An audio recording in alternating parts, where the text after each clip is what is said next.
जय हिंद दोस्तों, इग्नो वाला फौजी यूट्यूब चैनल में आपका स्वागत है। आज हम बात करेंगे BS KG 178 के चैप्टर नंबर 21 के बारे में, जो कि हमारा है कर व्यवस्था। चैप्टर को शुरू करने से पहले मैं आपको बता दूं, हमारे पास इग्नो के solved assignment PDF, hand written assignment, scanned PDF, project और गेस्ट पेपर हम प्रोवाइड कराते हैं। अगर आपको इसमें से किसी की नीड हो तो आप स्क्रीन पर दिए गए व्हाट्सएप नंबर पर मैसेज करके आप इन्हें प्राप्त कर सकते हैं। आप अपनी डिमांड व्हाट्सएप पर मैसेज करके दे सकते हैं, जिससे हम आपको जल्दी से जल्दी कांटेक्ट करके आपको मटेरियल प्रोवाइड करा देंगे। अब बिना देरी की शुरू करते हैं कर व्यवस्था, जो कि आजकल टैक्स के नाम से जाना जाती है। जैसे कि हम आज के दिन GST हो गया या डायरेक्ट टैक्स लेते हैं, इनकम टैक्स फाइल करते हैं। इसके लिए तो क्या करते हैं, ये कर व्यवस्था प्राचीन काल से हमारे पास चली आ रही है। तो इस चैप्टर का एक बार परिचय देख लेते हैं कि चैप्टर में हम क्या क्या पढ़ेंगे। प्राचीन काल से भारत में एक सुव्यवस्थित संगठित राज्य प्रणाली चलती आ रही है। अर्थशास्त्र, महाभारत, रामायण और अनेक स्मृतियों में राज्य प्रणाली के विषय में बहुत आवश्यक जानकारी मिलती है। मतलब क्या है, प्राचीन काल से जो ग्रंथ हमारे रामायण, महाभारत, बहुत सारे वेद वगैरह, तो इनसे क्या हमें बहुत सारी जानकारी मिलती है। राज्य के लिए धन की बहुत आवश्यकता होती है और राज्य के लिए धन का एक प्रमुख स्रोत है प्रजा से लिए जाने वाला कर। अगर हम जो प्रजा से कर लेते हैं वो क्या है, हमारे राज्य का सबसे मेन खजाना होता है। हमारे प्राचीन ग्रंथों में कर व्यवस्था के विषय में अनेक बिंदु मिलते हैं। कौटिल्य अर्थशास्त्र में कर एकत्रित करने वाला पृथक विभाग बनाया गया है तथा सब सरकारी खर्च का लेखा जोखा करने वाला एक पृथक विभाग है। कौटिल्य के अर्थशास्त्र में बताया गया है कि राज्य के सभी कार्य अर्थात धन पर निर्भर करते हैं। मतलब क्या है, जो लगभग सभी सरकारी काम है वो क्या है, कर से जो एकत्रित धन है उनसे होता है। राजा के पास वह सामर्थ्य भी है जिससे वह प्रजा से कर एकत्रित कर सकता है। भारतीय विचारक इस बात में अच्छी तरह से परिचित हैं कि कई राजा अपनी शक्ति का गलत उपयोग करके प्रजा का दमन करके अपने लिए धन जमा करने लगते हैं। इससे प्राचीन भारतीय राजनीति में कर व्यवस्था के लिए उचित सीमाएं तय की गई है। मतलब कई बार क्या है कि कर व्यवस्था का इस्तेमाल करके प्रजा को न लूटा जाए, इसके लिए बहुत सारे नियम सीमाएं तय की गई है। अब हम चैप्टर के मेन क्वेश्चन को शुरू करते हैं। ये इस चैप्टर का मेन क्वेश्चन है। तो अगर आपने अभी तक हमारे YouTube चैनल को सब्सक्राइब नहीं किया है तो हमारे YouTube चैनल को सब्सक्राइब कर लें और वीडियो पसंद आए तो वीडियो को लाइक जरूर करें। भारतीय राजनीतिक चिंतक में कर व्यवस्था के संदर्भ में कोष का महत्व स्पष्ट कीजिए। जो प्राचीन भारतीय चिंतन है उसमें कर व्यवस्था के संदर्भ में हमें बताना है कि वह किस प्रकार लागू की जाती थी। भारतीय राजनीतिक चिंतन में कर का विषय राज्य के 7 अंगों में से कोष के अंतर्गत आता है। जो मतलब प्राचीन भारतीय है ना, उसमें क्या है, इतिहास में क्या बताया गया है, राज्य के 7 विषय हैं। उनमें से एक विषय क्या है, कर एकत्रित करना, इसमें एक विषय है। इसके अंदर कर के बारे में जानकारी प्राप्त करेंगे। कौटिल्य अर्थशास्त्र कहता है कि ये उन्होंने एक श्लोक बताया है, इसका अर्थ है राज्य के सब कार्यों का आधार कोष है। क्योंकि राज्य के सभी कार्य क्या होंगे, कोष के आधार पर होंगे, उसके धन के आधार पर होंगे और प्रत्येक देश को धन संग्रह पर विशेष ध्यान देना चाहिए। और कौटिल्य के अर्थशास्त्र में पूर्ण वित्त प्रबंधन के नियम दिए गए हैं। उनमें विभिन्न स्रोतों से धन अर्जन, मदों पर व्यय, आय व्यय का पूरा विवरण रखने का नियम है। मतलब जो भी कर आता है उसका पूरा लेखा जोखा है। कर संग्रह करने वाले विभिन्न सरकारी योजनाओं के अधीन करने वाले सरकारी कर्मचारियों का भ्रष्टाचार रोकने के उपाय आते हैं। तो इसमें क्या है, जो कर एकत्रित करते हैं ना सरकारी अधिकारी है, उन पर नियंत्रण करने के लिए, भ्रष्टाचार को रोकने के लिए भी नियम बनाए गए हैं। इसमें अब जानते हैं हम कर के बारे में। कर की डिटेल है, कर के भेद क्या है। अर्थशास्त्र में अनेक प्रकार की करों की व्यवस्था दिखाई देती है। किसानों से, उत्पादक से, व्यापारी से, शिल्पकार से, गोपालक से, नट नेतर्क वेश्याएं से, कोई कौटिल्य के करजाल से नहीं बचा है। मतलब क्या है, कौटिल्य हर किसी से कर लेता था, किसी से कम किसी से ज़्यादा, उसके फायदे के हिसाब से। जुआरियों, मदिरालियों से भी कर वसूली होती थी। विभिन्न सरकारी व निजी सेवाएं प्राप्त करने वाले सभी राज्य के धनराशि देने की व्यवस्था कौटिल्य ने की थी। जैसे पटवारी से भूमि की सीमा का निर्धारण करवाना, उससे कर लगेगा। नाव से नदी पार करना है, कर लगेगा। सड़कों का प्रयोग करना है, कर लगेगा। मुकदमों में जुर्माने की राशि में राज्य के आय का स्रोत बताई गई है। तो मतलब कोई भी वो मुकदमे चल रहे हैं उसमें क्या है, जुर्माने की राशि है वो राज्य के आय कोष में आती है। तो ये थे हमारे कर के भेद थे। अब जानते हैं मनुस्मृति में दैनिक कर के बारे में, कि मनुस्मृति में दैनिक कर का क्या हिस्सा था, कैसे वो लगता था। सामान्यतः अर्थ संबंधी संदर्भ में वार्षिक कर की बात होती है। कुछ सेवा कर विशेष से जुड़े हैं, जैसे कि यात्रा कर। मनुस्मृति के 7वें अध्याय में प्रतिदिन राजदेय की चर्चा आई है, मतलब प्रतिदिन कर देना पड़ता था। प्रत्येक ग्रामवासी को राजा की भोजन आदि दैनिक व्यवस्थाएं आवश्यकता पूरी करने के लिए उत्तरदायी माना गया था। यह सामग्री ग्राम के स्थानीय अधिकारी को देने की व्यवस्था थी, मतलब वहाँ का स्थानीय जो अधिकारी होता था उसे वह कर एकत्रित करने का अधिकार था। इससे क्या राजा को यह लाभ होता था कि उसे स्थानीय अधिकारियों को राजकोष से वेतन नहीं देना पड़ता था। परंतु इस व्यवस्था में एक बहुत बड़ा दोष यह है कि स्थानीय अधिकारियों को निरीह ग्रामवासियों का दमन करने का अधिकार मिल जाता था। मतलब क्या, जो स्थानीय अधिकारी होता था ना, जो कर एकत्रित करता था, वो बेहिसाब से बेफिजूल से वसूली करता था। महाभारत के एकाचक्र नगरी में की कथा में, जिसमें हर परिवार को एक दिन एक सदस्य व बहुत सारा भोजन राक्षस के पास भेजना होता था। पशु कथा साहित्य की वह कथा जिसमें हर दिन पशु को शेर का भोजन बनना होता है, इसी प्रथा के काव्यात्मक उदाहरण प्रतीत होते हैं। मतलब क्या है कि इतिहास में, रामायण महाभारत में भी इसका इतिहास मिलता है कि जो कर है वो दैनिक कर कैसे एकत्रित किया जाता था। इसके बहुत ज़्यादा नुकसान थे। जो वहाँ का सरकारी अधिकारी होता था वो उनके स्थानीय लोगों को बहुत ज़्यादा लूटता था। कर की दरें कैसे डिसाइड की गई थी, कर की दर कितनी थी। कोई राजा प्रजा का दमन न करे, इसलिए विभिन्न वस्तुओं की कर की दरें निश्चित कर दी गई थी। मनुस्मृति में राजा को खेती की उपज का 6वां हिस्सा कर के रूप में लेने की व्यवस्था की गई थी। वही अन्य विभिन्न प्रकार की कृषि, शिल्प, खानों आदि के उत्पाद के लिए अलग अलग दरें निर्धारित थी। मनुस्मृति क्या बोलती है, राजा को पशुओं व सोने का 50वां भाग, पशु और सोने का 50वां भाग, अनाज का 8वां भाग, 6वां या 12वां भाग मिल सकता है। पेड़, शहद, मांस, घी, मसाले, औषधि, रसों, पत्तों, सब्जी, मूल, फल सब मिट्टी के बर्तनों व पत्थर की वस्तुओं का 6वां भाग कर के रूप में देना होता है। व्यापारियों के लिए कर निर्धारण कितना है। कर निर्धारण की विधि एक बहुत ही महत्वपूर्ण सिद्धांत मनुस्मृति में मिलता है कि जिससे पता चलता है कि स्मृतिकारों की दृष्टि से बहुत व्यवहारिक रही है। वे कहते हैं कि व्यापारियों पर कर लगाते समय खरीद मूल्य, बिक्री मूल्य, मार्ग व्यय, खाने का खर्चा, सुरक्षा व सड़कों का खर्चा आदि सब खर्चे निकालकर वहीं कर लगाना चाहिए। लगभग 2000 वर्ष पूर्व भारत में कुल आय व शुद्ध आय का भेद किया गया है, जिससे उस काल के आर्थिक चिंतन की गंभीरता का पता लगता है। तो इसमें व्यापारियों के कर के निर्धारण के लिए बहुत सारे पैमाने रखे गए थे। छोटे व्यापारियों से कर किस प्रकार एकत्रित किया जाए। मनुस्मृति के अनुसार राजा को अल्प मूल्य की वस्तुओं के व्यापारी से कुछ अल्प राशि ही कर के रूप में लेनी चाहिए। टीकाकार कुल्लुक ने इस बाग साग सब्जी बीजने वालों का उदाहरण दिया है। उन्हें कर से मुक्ति नहीं दी गई, परंतु कम कर लेने का विधान है। परंतु क्या है, जो छोटे व्यापारी है ना, उनके पास कम लाभ है, तो इसलिए क्या है, उनसे कम कर लिया जा रहा है। तो मनुस्मृति के हिसाब से इसमें बताया गया छोटे व्यापारी से किस प्रकार कर लिया जाता है।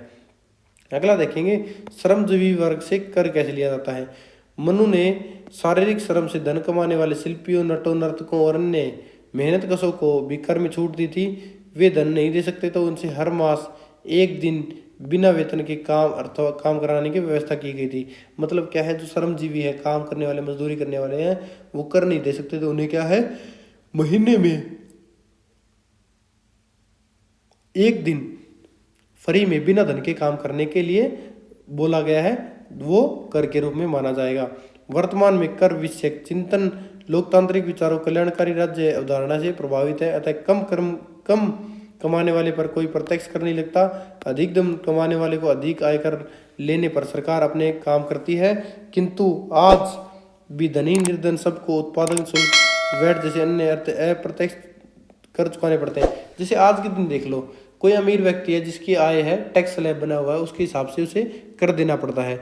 मान लो कोई व्यक्ति है जिसकी आय बहुत कम है, गरीब है, भीख मांगने वाला है, परंतु वह क्या बिस्किट खरीद के खा रहा है, खाना खा रहा है, तो उस पर भी टैक्स लग रहा है। क्योंकि आप अगर 1 रुपए की चीज़ भी खरीदते हो, 1 रुपए का शैम्पू भी खरीदते हो, उस पर भी टैक्स लगता है। तो आप क्या है, इनडायरेक्टली टैक्स पे कर रहे हो। कुछ लोग डायरेक्टली इनडायरेक्टली दोनों टैक्स पे करते हैं। मतलब जैसे जितनी जरूरत के हिसाब से खरीदोगे उस हिसाब से आप पर टैक्स लगेगा। इसके मूल में यह चिंतन है कि सरकारी सारी प्रजा की रक्षा कल्याण के लिए अनेक योजनाएं बनाती है। अतः हर व्यक्ति को कुछ न कुछ कर तो देना चाहिए। पहले के समय में छोटे व्यापारियों को कुछ न कुछ कर लेने और श्रमजीवियों से बेगार करवाने के मूल में यह विचार दिखाई देता है। अगला है, प्रजा व राज्य में संतुलन किस प्रकार आएगा।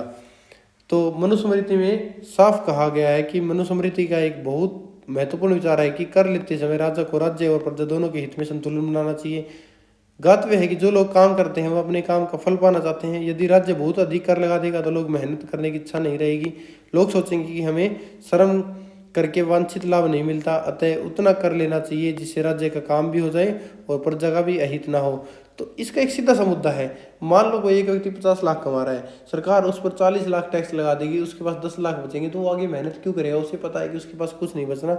इसलिए राजा को क्या है, बैलेंस रखना चाहिए, प्रजा और राज्य में संतुलन बनाए रखना चाहिए। मनु ने राजा को लालच से बचने की चेतावनी दी है।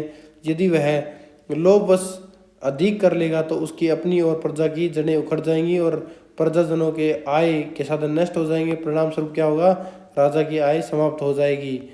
इसलिए मनु ने बहुत काव्यात्मक शैली में कर ग्रहण करने का सार बताया है। जैसे जोंक, बछड़ा और भंवर थोड़ा थोड़ा खाते हैं, वैसे ही राजा को प्रजा से थोड़ा थोड़ा कर ग्रहण करना चाहिए। भारतीय आर्थिक चिंतन में समय से बहुत विकास हुआ है। पहले के विचारों को और प्रकृष्ट किया गया है। इसका एक सुंदर परिणाम 10वीं 11वीं सदी के सोमदेव सूरी की पुस्तक नीति वाक्यामृत में मिलता है। सोमदेव जी कहते हैं कि राजा को जुर्माने की राशि का उपयोग निजी कार्यों के लिए नहीं करना चाहिए। सोमदेव जी क्या कहते हैं, जो जुर्माना मिलता है, जो राशि मिलती है, उसका निजी कार्यों के लिए उपयोग न करके प्रजा के भलाई के लिए उपयोग किया जाए। यह बहुत गंभीर बात है कि यदि राजा जुर्माने की राशि अपने निजी खर्चों के लिए उपयोग करता है तो वह अधिक धन पाने के लोभ से लोगों पर अधिक जुर्माने लगाने लगेगा। ऐसा करने पर प्रजा पर अत्याचार होगा और राष्ट्र को नुकसान होगा। आपातकालीन व्यवस्था क्या बोलती है। कई बार क्या होता है, राज्य को युद्ध आदि की आपातकालीन स्थिति में अधिक धन की आवश्यकता पड़ती है। ऐसी स्थिति में मनु द्वारा निर्देशित अधिक दर पर कर लगाया जाता है, अर्थात सामान्य 6% के स्थान पर 16.66 17% मान लो तक कर लगाया जाता है। किंतु कौटिल्य अर्थशास्त्र के अनुसार यदि राजा का कोष खाली हो, अचानक कोई आर्थिक विपत्ति आ जाए तो राजा प्रजा से अधिक मांग कर सकता है, परंतु कौटिल्य राजा को जबरदस्ती लूटने छीनने से रोकते हैं। वे कहते हैं कि कष्ट के समय राजा को प्रजा से 1/3 या 1/4 तक याचना करनी चाहिए, जिससे वह याचना केवल उन्हीं क्षेत्रों से करनी चाहिए जहाँ देव मात्रक और प्रभु धान्य हो, अर्थात जहाँ भरपूर वर्षा होती हो और भरपूर फसल होती हो, वहाँ से उन्हें डिमांड करनी चाहिए, राजा को मांगना चाहिए। ऐसे नहीं है कि भाई हाँ वो उन पर दबाव बना कर छीन ले।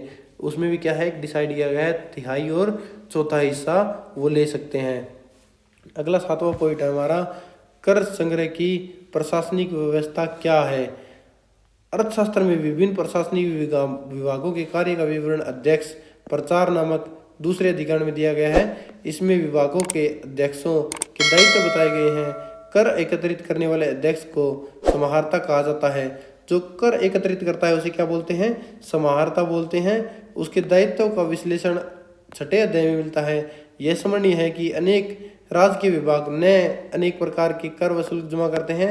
सबसे अधिक राशि एकत्रित करके एक स्थान पर हिसाब रखने का दायित्व समाहर्ता को दिया गया है कि राजा का जो समाहर्ता है वह कर एकत्रित करेगा और कर एकत्रित करने के बाद वह जो राशि एकत्रित करेगा उसे राजकीय विभाग में के शुल्क में जमा कर देगा। पुनः क्या है, समस्त राजकीय आय व्यय का लेखा रखने वाले विभाग को अक्षपटल कहते हैं। जो इसका लेखा जोखा रखते हैं उसे क्या बोलते हैं, अक्षपटल। इसकी चर्चा 7वें अध्याय में की गई है। यह विभाग आजकल के ऑडिट विभाग जैसा है, जो सब विभागों के आय व्यय का हिसाब रखता है। अक्षपटल में गणनिक सब धन की गिनती करते हैं। उसमें पुस्तकों में विविध लिखते हैं। ग्राम, जनपद आदि प्रशासन के विविध स्तरों पर अक्षपटल होते हैं। वर्ष में एक बार ये सब अपनी पुस्तकें जांच के लिए प्रधान कार्यालय में लाते हैं। अर्थशास्त्र ने राजकोष के समाहरण और उनके गणन लेखन में गड़बड़ी करने वालों को कठोर जुर्माने का विधान किया गया है। बहुमूल्य रत्न आदि की हेराफेरी करने पर मृत्युदंड का विधान है। तो इसका निष्कर्ष क्या निकलता है इस क्वेश्चन का, धर्मशास्त्र और अर्थशास्त्र में कर व्यवस्था काफी विकसित रूप दिखाई देता है। अर्थशास्त्र में अनेक प्रकार के करों तथा उनके संग्रह के नियम दिए गए हैं। इसमें अनेक राज्य के विभाग नाना प्रकार के शुल्क लेते हैं, परंतु समाहर्ता नामक एक अलग अध्यक्ष समस्त विभाग का कर प्रबंधन करता है और अक्षपटल नामक विभाग समाहरण विभाग पर कड़ी नजर रखता है और सारे राजकीय आय व्यय का हिसाब पुस्तक में दर्ज करता है। मनुस्मृति क्या बोलती है? अनेक सैद्धांतिक मुद्दों पर अपनी व्यवस्था दी गई है, उसमें राजनीतिक नैतिकता का प्रतिपादन अधिक है। अतः मनुस्मृति में लोभ न करने, कम कर लेने जैसे विषय शामिल है। इसके लिए विपरीत अर्थशास्त्र ने प्रशासन की दृष्टि से कर व्यवस्था का विवेचन किया है। इसके लिए उसमें कर संबंधी प्रशासन तंत्र की चर्चा अधिक है। कुल मिलाकर क्या कहते हैं कि भारतीय चिंतन में कर के विषय में महत्वपूर्ण विचार व्यवस्थित रूप से प्राप्त होते हैं। इसके लिए भारतीय चिंतन की परिपक्वता ज्ञात होती है। तो इस क्वेश्चन में हमने जो पढ़ा उसमें क्या है, भारत में प्राचीन काल से ही कर व्यवस्था है, उसमें सुव्यवस्थित रूप से लिखा गया है मनुस्मृति में और कौटिल्य के अर्थशास्त्र में, जिसमें क्या है अलग अलग कर की बात की गई है, कितना कर एकत्रित कर सकते हैं, कितना नहीं कर सकते।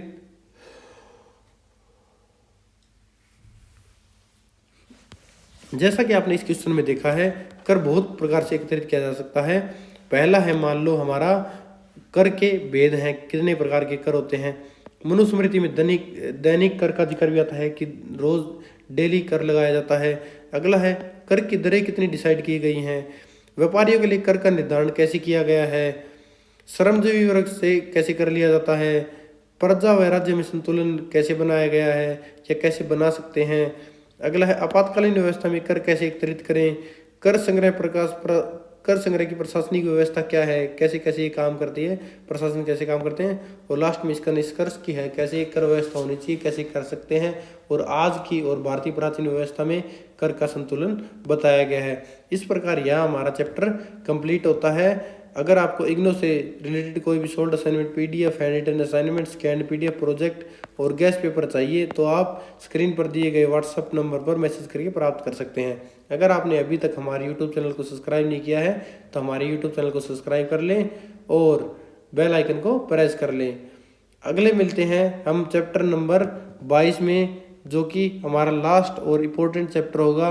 उसके बाद ही हमारी बुक कंप्लीट हो जाएगी। इसलिए इस सीरीज में बने रहने के लिए और सॉल्व क्वेश्चन पेपर पाने के लिए हमारे चैनल को सब्सक्राइब कर ले। मिलते हैं अगली वीडियो में, तब तक के लिए जय हिंद, जय भारत।